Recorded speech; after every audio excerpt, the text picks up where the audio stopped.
Durante, si mal no recuerdo, como 5 ocasiones hemos estado estudiando sobre las parábolas, ¿verdad?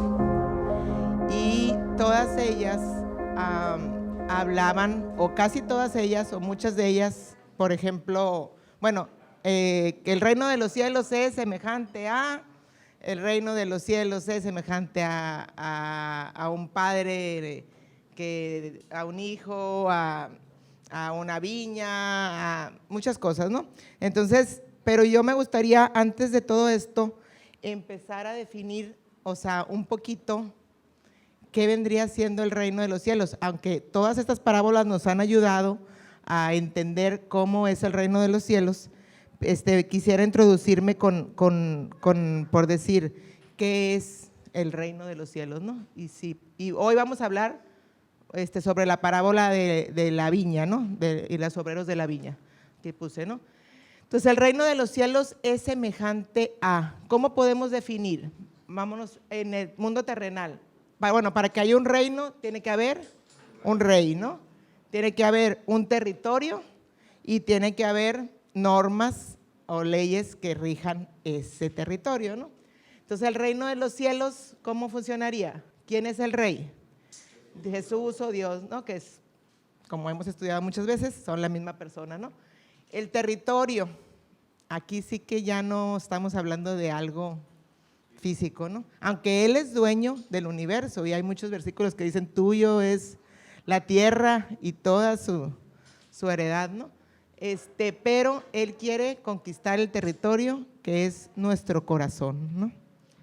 Y pues, ¿qué quiere poner también ahí? Sus leyes, pero yo incluí algo más, las enseñanzas de Jesús, porque muchas veces nos enfocamos mucho en los 10 mandamientos, pero hay muchas más enseñanzas en la Biblia.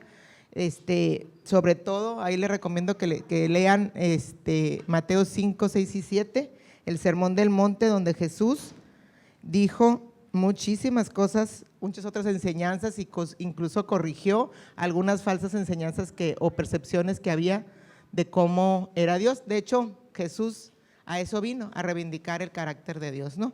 Y entonces, el reino de los cielos no es de este mundo, ¿no? En Juan 18, 36, no sé si alguien lo quiera buscar por ahí, ayudarme, y alguien vaya buscando también Lucas 24, no, ese no lo busquemos, pero el primero sí. El reino de los cielos no es de este mundo. Creo que es en el contexto donde están juzgando a Jesús, ¿no? ¿Y qué le dice Jesús? Respondió Jesús: mi reino no es de este mundo. Si mi reino fuera de este mundo, mis servidores pelearían para que yo no fuera entregado a los judíos, pero mi reino no es de aquí. Bueno, ya quedó establecido el primer punto, que el reino de los cielos no es de este mundo, ¿no? El reino de los cielos funciona muy diferente a este mundo. Ya hemos dado varios temas, lecciones, incluso también René un tema que el mundo al revés, ¿no? Ahí no lo vamos a buscar, pero se lo pueden buscar en sus casas, en la parte donde en Lucas 24, 22 en adelante, los mismos discípulos que ya tenían tiempo caminando con Jesús le preguntan, ¿cuándo establecerás el reino, no? Bueno, esa es otra pregunta que también le hicieron, pero hablaban mucho del reino, ¿no? Y luego también le preguntaban, quiero ser ¿quién va a ser el primero? ¿Quién va a ser el segundo? ¿Quién va a estar a tu derecha, a tu izquierda, no? Buscando puestos políticos, ¿no? Y Jesús ahí les dice, el que quiera ser grande en el reino de los cielos, sirva a los demás. Ay, esto como que, bueno, pues si estamos acostumbrados a algo jerárquico, incluso hasta dentro de las iglesias, ¿no? Donde hay alguien que está arriba y van los escaloncitos, ¿no? Entonces, aquí y el de arriba pues se sirve de los de abajo, ¿no? Pero en el reino de los cielos es contracultural, ¿no? El reino de los cielos ¿quieres ser grande ahí? Sirve a los demás. Y Jesús nos puso el ejemplo, ¿no? Es difícil estar en este reino porque tenemos que renunciar al yo. Ahorita lo veíamos en el video, no tenemos que morir como Jesús, morir al yo y crear una nueva vida, ¿no? Entonces, en aquellos tiempos los judíos tenían una falsa idea de lo que era el reino que vendría a instituir el Mesías, ¿no? Ellos pensaban pues que derrocaría a los romanos, que se pondría en el trono de David, muchas cosas tenían malas, ¿no? Y en cambio Jesús, ¿cómo entró? Entró con espada y ejércitos, entró con montadito en un asno, ¿no? En un burrito, y nosotros también hoy en día tenemos un concepto erróneo del reino de los cielos. Por ejemplo, muchas veces decimos, mi iglesia es la verdadera y no la tuya, mi iglesia es la que te va a llevar al reino y no eso que estás creyendo por allá. Y nos ponemos al tú por tú ahí con doctrinas y con cosas, cuando Jesús dijo que si somos sus discípulos, ¿cómo se demostraría? Amándonos los unos a los otros. Así el mundo conoceréis que son mis discípulos, ¿no? Lo que decíamos hace rato ¿cómo se llama? El amor, ¿no? Entonces, el reino de los cielos es tener a Jesús en el corazón y compartirlo con todos, ¿no? Vamos a pasar a la siguiente, por favor. Nada más así en un contexto rapidito, Jesús mismo se habló del reino, ¿no? Como ya lo hemos dicho, al principio decía, el reino de Dios se acerca. ¿Se acuerdan de lo que predicaba Juan el Bautista? Que decía, arrepiéntanse porque el reino de Dios se ha acercado, ¿no?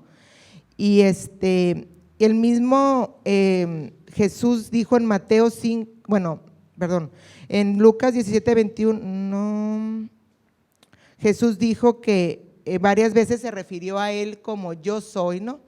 Entonces el reino de los cielos después, primero se estaba acercando, ¿no? Después cuando ya Jesús fue bautizado y anduvo aquí ya en su ministerio de 3 años y medio, el reino del cielo estaba entre nosotros y Jesús dijo que ya estaba aquí, porque le preguntaban, o sea, ¿cuándo está el reino? Él dice, yo ya está aquí, o sea, pero después Jesús murió, resucitó y el reino de los cielos ahora ¿dónde está?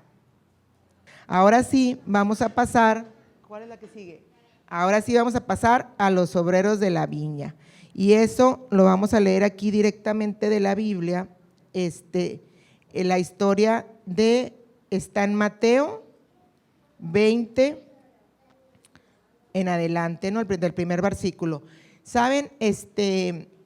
Busqué muchas versiones porque había leído por ahí una en lo que me estuve preparando donde decía, el reino de los cielos, por ejemplo esta que voy a leerles ahorita dice, es como el dueño de una finca, pero yo escuché una, la anduve buscando y es como una que se llama la vibra del oso, no sé si Beaver, no sé qué, por así le decían porque tenía un oso dibujado en la portada y dicen que ese oso lo dibujaban en los tiempos de la persecución como para camuflajear ahí que no pareciera Biblia, ¿no?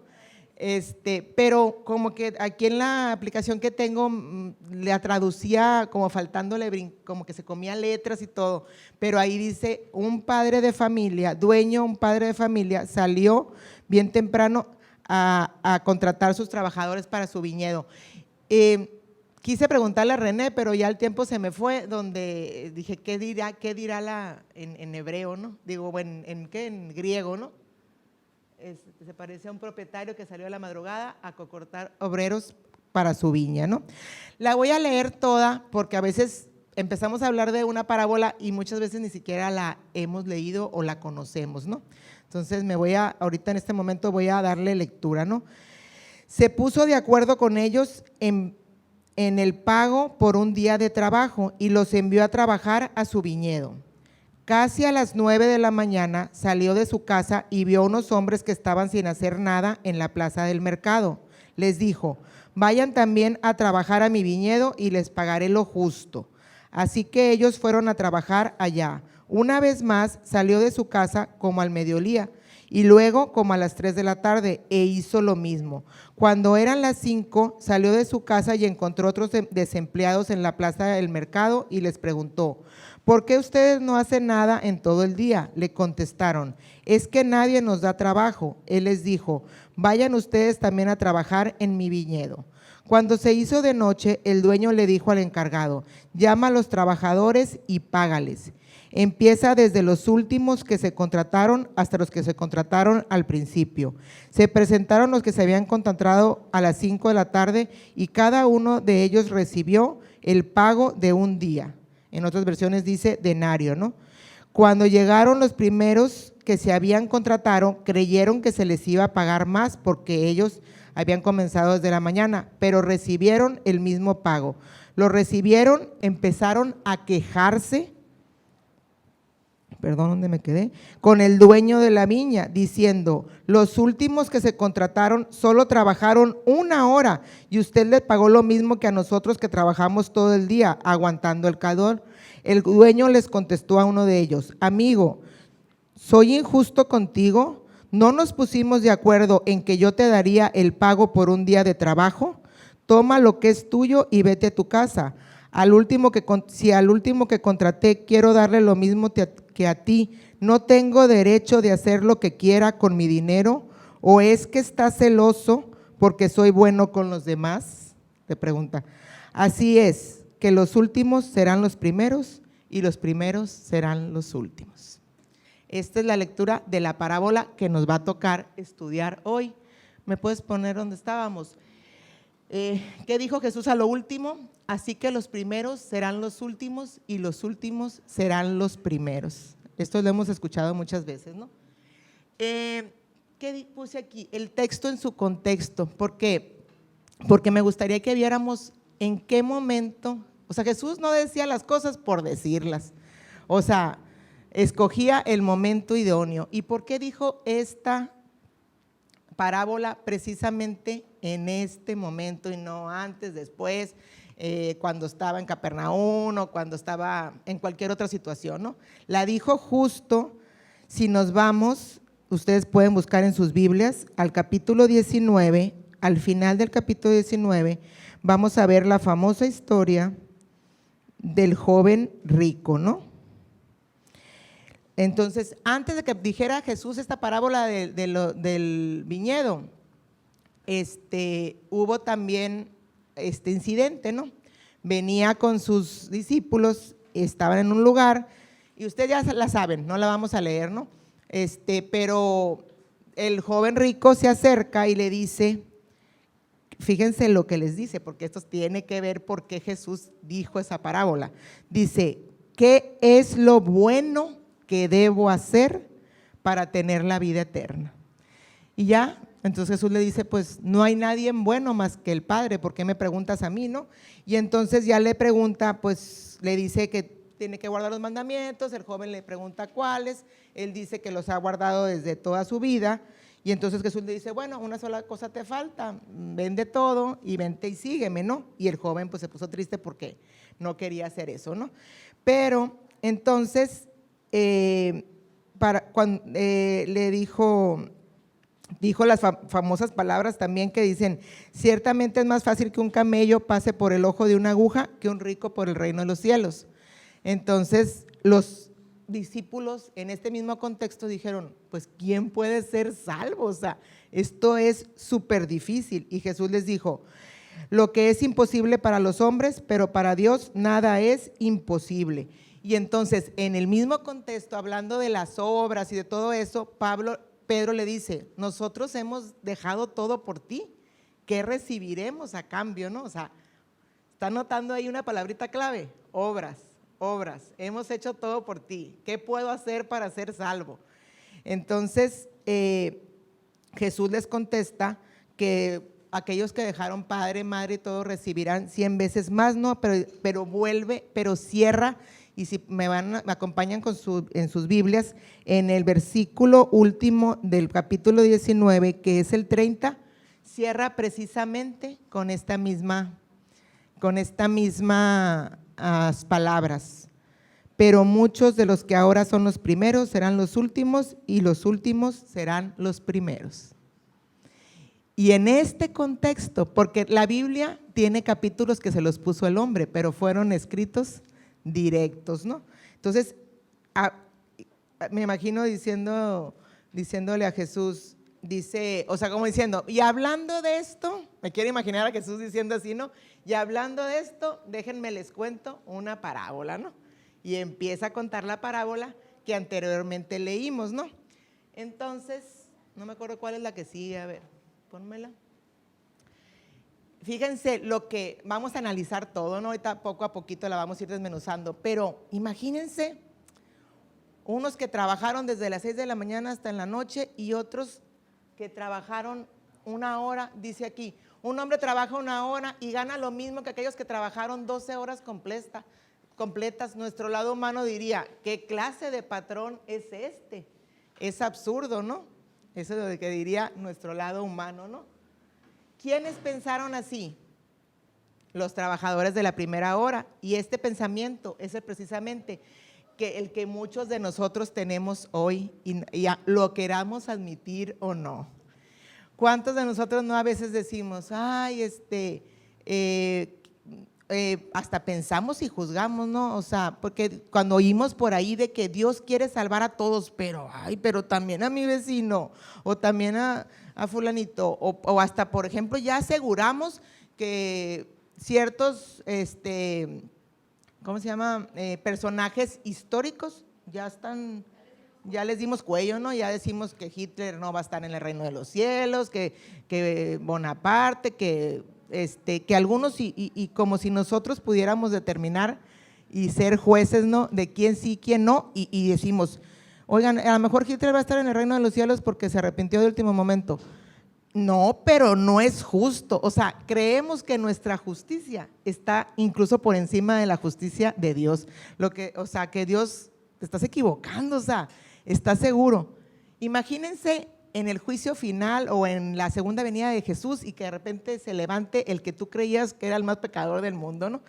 Y de repente digas tú, imagínense ese cuadro diciéndole a Dios, Jesús, ¿estás consciente de quién estás resucitando? O sea, no me parece justo. Imagínense ese cuadro.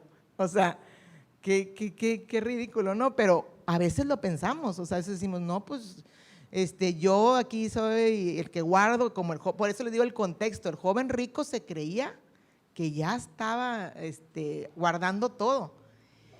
Entonces, pasemos a la que sigue, por favor. Bueno, ya vimos los personajes, vamos a ver un poquito los personajes. Obviamente, el padre y dueño de la viña, ¿quién es? Es Dios, ¿no? Es Jesús. Y nos trae a la mente cuando decimos viña, el versículo ese que dice, yo soy la vid y ustedes son los pámpanos, ¿no? Y hay otro versículo que dice aquí que nadie viene a mí si mi padre no lo trajere, y por eso me gustó, ahí viene mi comentario de un padre de familia, dueño de una viña, que sale, fíjense, el padre. O sea, el dueño no va ni le piden trabajo a los trabajadores, el dueño, hay que notar eso, va y los llama y al ratito va y los llama, constantemente está llamando gente y así es nuestro Padre Celestial, constantemente nos está llamando y ellos estaban ahí. Ahora, el denario, también quisiera aclarar esto, era el sueldo de un día, o sea, y en aquellos tiempos se acostumbraba que si trabajaban ese mismo día les pagaban, no era como ahorita que la quincena, que el mes, que la nómina, no, era en ese día porque ese dinero lo usaban para comer, alcanzaba, era un sueldo justo para comer una familia, ¿no? Entonces, si se fijan a los primeros trabajadores, el padre de familia les dice, vayan ustedes a mi viñedo, déjenme buscar esto, se puso de acuerdo con ellos para pagarles el salario de un día de trabajo y en otras versiones dice escenario, o sea, con los primeros se puso de acuerdo, pero noten lo que dice después, con los que iba llamando al resto del día les decía, les daré lo que es justo, nunca prometió un denario a los demás, ¿no? Pero a los primeros sí les prometió un denario, ¿no? Bueno, los obreros, ¿quiénes son? Pues todos nosotros, ¿no? Unos llegan antes, unos después, pero todos participaron, ¿no? Y fueron llamados por Dios a diferentes horas, ¿no? Y la viña, pues ya decimos que podría ser el famoso reino de los cielos, ¿no? O el lugar o Jesús mismo que estaba ahí, ¿no? Y me recuerda al versículo que Jesús dice, nadie viene a mí si mi Padre no lo trajere. Todos los que estamos aquí nos trajo el Padre. Todos los que aceptamos alguna vez a Jesús nos trajo el Padre, porque Jesús dijo. Pero también hay el otro lado de la moneda. Jesús dijo, yo soy el camino, la verdad y la vida. Nadie viene al Padre si no es por mí. O sea, uno trae al otro y el otro trae al otro, ¿no? Pero en Jesús, hemos escuchado muchas veces, tenemos salvación y el Padre lo envió a proveer esa salvación, ¿no? Entonces el Padre traía a esas personas a la viña, ¿no? Muy importante. Los aspectos, ya mencioné esto del denario, pero lo último, que se enojaron los que tenían desde la tempranito ahí, ¿no? Y dijeron, pero fíjense lo que hizo el dueño, porque les pudo haber pagado al principio y se iban a su casa y ni se iban a enterar lo que les pasó a los otros, ¿no? O sea que, pero dijo, no, vamos a pagar, empieza pagándole primero a los que acaban de llegar, haz de cuenta, los que llegaban a las 5 de la tarde, que tenían una hora trabajando. Y se fue así para que los otros vieran, pues lo hizo, adrede, no sé. Y entonces ellos por eso se enojaron y tuvieron celos. Y en otras versiones también dice envidia, pues de que pues nosotros aquí tenemos todo el día y ustedes apenas tantito están recibiendo lo mismo. Yo les pregunto como ejemplo, ¿cuántas obras hizo el ladrón en la cruz? Ninguna. ¿Y qué le dijo Jesús? Hoy estarás de cierto te digo, hoy estarás conmigo en el paraíso. Vemos por qué los trabajadores de la primera hora están en peligro, porque están siendo envidiosos, ¿no? ¿Y por qué? Dice, es porque, fíjense por qué ellos están en peligro, los trabajadores de la primera hora, y aquí empecemos a identificarnos si tenemos algún rasgo, ¿verdad? No me digan, no es pregunta abierta, ustedes aquí en su mente, y yo también, porque como dicen todos los que se paran aquí a predicar, mi esposo lo ha dicho y otros tantos, uno cuando prepara un tema, a la primera que le cae el saco es a uno mismo, ¿no? Dice, es porque se trata de lo que hace el hombre en lugar de lo que hace Dios para ellos, pues, o sea, es que para que el hombre sea salvo debe confiar en Dios. Es el problema que tenía el joven rico y el que tenía el trabajador de la primera hora, que se creían merecedores. O sea, si a estos les dieron un denario, pues a mí me tienen que dar más. Jesús proveyó salvación y me gusta esta analogía, imaginándonos una escalera, ¿no?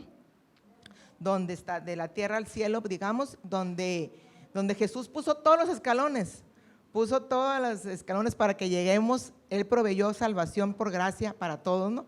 Pero nosotros nos empeñamos en construir escaloncitos también. ¿Sí me entienden? Esa es salvación por obras y Pablo dice que es doctrina de demonios, así de crudo está esto, ¿no? De drástico está eso. Si tú quieres salvarte por ti mismo, y es relacionándolo con lo que estamos estudiando en la lección, es el engaño que nos ha hecho también creer el enemigo de que no es suficiente la cruz, no es suficiente la gracia de Dios, tú también tienes que hacer algo. Y esa es la famosa lucha que siempre hay entre las obras versus la fe, ¿no? ¿Me pones la que sigue donde está una manita? Sí, dice, gracias Manuel, dice una pregunta que nos podemos hacer aquí todos. ¿Vas a la viña esperando que el amo te pague lo que mereces en base a tus buenas obras y buena obediencia? ¿O entras en la viña como lo hicieron los últimos trabajadores, a través de la fe en que el amo les dé lo que es justo y luego te emocionas con la generosidad del amo? O sea, imagínense, no pusieron la reacción de los últimos trabajadores, pero seguramente se emocionaron. O sea, ¿qué han de haber pensado ellos? Bueno, voy a trabajar una hora, pues me van a dar algo. Algo es algo, pero les van dando el premio completo, digamos. Entonces dijeron, se emocionaron con la generosidad del dueño. En cambio los otros entraron a la viña pensando que merecían, y realmente lo merecían porque lo habían trabajado, ¿no? Pero no ese es el contexto que Dios quiere que entendamos, pues, o sea, el reino de los cielos es para todos por igual, o sea, y es por gracia, y lo dice aquí en Tito 3:5, ¿me ayudan a leerlo? Vamos a leerlo entre todos, ¿qué les parece? A la cuenta de 3. Vamos a empezar en Él, ¿ok? 1, 2, 3. Él nos salvó no por obras de justicia que nosotros hubiéramos hecho, sino según su misericordia. Y hay una infinidad de versículos que ustedes seguramente tienen memorizados donde dice, no por obras para que nadie se gloríe, por fe somos salvos, y hay muchísimos en Gálatas, en Efesios, sobre todo Pablo es el que más habla de la salvación por fe, ¿no? Fíjense, esto me encantó, esta cosa que me encontré por ahí. Hay una cosa que tú y yo ciertamente no queremos lo que merecemos. Porque ¿qué merecemos? La muerte. Estamos buscando la bondad del Maestro. Nadie queremos lo que merecemos. Por eso ahorita que, esa vez que hace ratito los que llegaron y escucharon, René dice, Dios es injusto, pero en el contexto, obviamente Dios no es injusto, no, pero en el contexto de si nosotros pensamos como en el mundo, decimos, pues el que la hace la paga, pero Dios no. ¿Saben qué? Yo voy a pagar por ustedes. A los ojos del mundo y a los ojos de Satanás claramente es Dios injusto porque dice, hey, pues déjalos a ellos que paguen. Sí, pero yo morí por ellos, yo pagué su precio, yo estoy aquí, yo proveí salvación. Ahí, y me encanta un versículo que está en Romanos que dice, aún muertos en nuestros pecados, Cristo murió por nosotros. ¿Qué hizo el padre del hijo pródigo? Salió a su encuentro. ¿Qué hizo el hermano del hijo pródigo? ¿Qué actitud tuvo? ¿Recuerdan? Reclamo, la misma actitud que tuvieron los trabajadores de la primera hora, ¿no? De decir, pero si yo he estado aquí todo el tiempo y ni siquiera me has dado un cabrito, ni siquiera me has dado nada. Y entonces, pero dice, pues aquí has estado todo el tiempo conmigo, ¿no? Y se quedó afuera. Ahí la historia queda inconclusa. El hijo pródigo se quedó afuera, donde dice la Biblia, en el lloro y crujir de dientes. Ojalá haya recapacitado y haya entrado, porque si no se iba, ahí es donde, ese es el peligro. Ahí está el verdadero peligro de perderse. Sigamos. Bueno, ahí ya lo enfaticé mucho, ¿no? Que el padre salió varias veces a buscar a los trabajadores, y es el versículo ese 6:44 que dice eso de que nadie viene a mí si mi padre no los trajere, ¿no? Cuando la vida te parece, voy a leerlo acá. Cuando la vida te parece injusta, confía en Dios y afírmate en su amor. Enfócate en su plan único para tu vida, la vida para la cual has sido hecho. Y fíjense, la envidia, porque tuvieron envidia, ¿no? La envidia pregunta, ¿por qué a ellos? ¿Por qué? Y vamos a tratar de nuestros días, ¿por qué ella tiene mejor salud que yo? ¿Por qué ella tiene mejor esposo, mejor trabajo, mejor suerte? Está más, come y no engorda. Porque uno es más inteligente que otro. Eso pregunta la envidia. ¿Pero qué pregunta la gratitud? ¿Por qué yo? ¿Por qué a mí? ¿Por qué me has dado esto? ¿Por qué me has bendecido tanto? ¿Por qué me elegiste a mí? ¿Por qué dices, como decía el canto, yo soy quien tú dices que soy? ¿Por qué?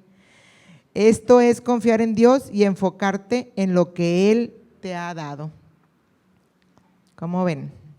Entonces, pero fíjense cómo cerró no le cambies todavía, cómo cerró, o sea, empezó con los últimos serán los primeros y los primeros serán los últimos, y cerró también así. ¿Y qué quiere decir esto? ¿Quiénes? Y luego a veces empezamos, ¿quiénes son esos primeros? No, pues son los fariseos, son los líderes religiosos que se creían que ellos tenían todo.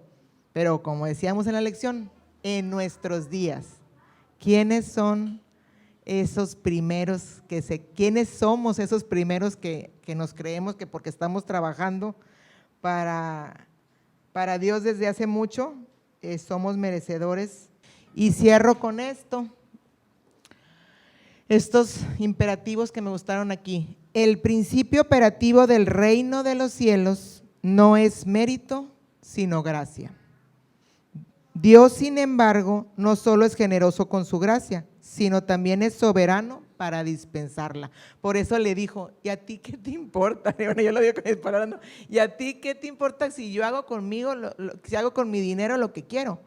O sea, yo te estoy dando lo que te dije que te iba a dar. Si quiero darle el doble, el triple al otro, a ti contigo quedé en un denario, ¿no? O sea, les está diciendo, yo soy soberano, porque a veces hasta eso llegamos a pensar, ¿no? De que, ¿y por qué Dios bendice a aquel y no al otro? Pues es Dios. O sea, él sabe sus caminos y conoce el fin desde el principio, ¿no? Y pues con estas bonitas palabras dichas por Jesús para los hombres, esto es imposible, pero para Dios todo es posible. Y pues este es el tema de hoy. Espero que hayamos recibido bendición, hayamos aprendido algo y pues que no practiquemos lo que practicaron los de la primera hora, ¿no? De ser envidiosos. Es más, yo creo que hasta hay un enfoque ahí mal, porque estar en los caminos de Dios desde un principio, el diablo también nos ha hecho creer que estar afuera es divertido y que estar adentro es no divertido, ¿no? Entonces, y a veces nosotros también pensamos, ay, qué padre se la están pasando allá, yo aquí restringido, por decir, no, o sea, a veces podemos llegar a pensar eso, ¿no? Por ejemplo, y estamos, no, es que pues escrito está que no haga esto, o el manual de la iglesia dice esto, lo otro. Una vez escuché por ahí en un sermón que decía un pastor, si de repente la junta de iglesia a nivel mundial dijera, ¿saben qué? Hemos hecho un acuerdo, consultamos con Dios, ¿verdad? Y de ahora en adelante la iglesia dice que se puede adulterar. ¿Cuántos? La pregunta es, ¿cuántos saldrían corriendo a hacerlo porque ya está permitido? Cuando sabemos… O sea que unos ahí que están reprimidos porque los está deteniendo la ley, pero por eso Jesús dijo, cuando tú con tu ojo ves y codicias, ya estás, o sea, ya estás alejándote de esa fuente de vida, pues, o sea, y como nuestro pensamiento muchas veces es por las obras, pero cuando Dios está con nosotros, Él poco a poco va transformando nuestras vidas y ya no lo hacemos porque dice la Biblia o porque dijo Jesús o porque dice el manual, lo hacemos porque nos sale de corazón y eso es lo que Dios quiere hacer, estar en nuestro corazón, que el reino de los cielos, que es Él, esté en nosotros. Y con esto cierro. ¿Les gustaría pedirle a Dios, porque es difícil, ¿no? Que nos quite el pensamiento de los primeros y nos dé esa gratitud, ese corazón agradecido de ¿por qué a mí, Dios? ¿Por qué a mí me bendices? Nos ponemos de pie, por favor. Querido y amoroso Padre, te damos gracias, Señor, y te pedimos perdón porque muchas veces hemos sentido que merecemos cosas, hemos juzgado porque otros están más o menor bendecidos, sobre todo cuando vemos más bendecidos, por poco tropiezan nuestros pies, como dijo David. Pero Señor, ayúdanos a comprender que tú tienes unos planes especiales para cada uno de nosotros y que esos planes seguramente son mucho mejores que los que nosotros tenemos. Danos de tu misericordia que nos las das cada día y gracias porque somos salvos por gracia, porque nuestras obras jamás serían merecedoras de tu reino, Señor. Gracias por ese regalo maravilloso de la salvación que nos diste. En el nombre de Jesús te lo pedimos y agradecemos. Amén.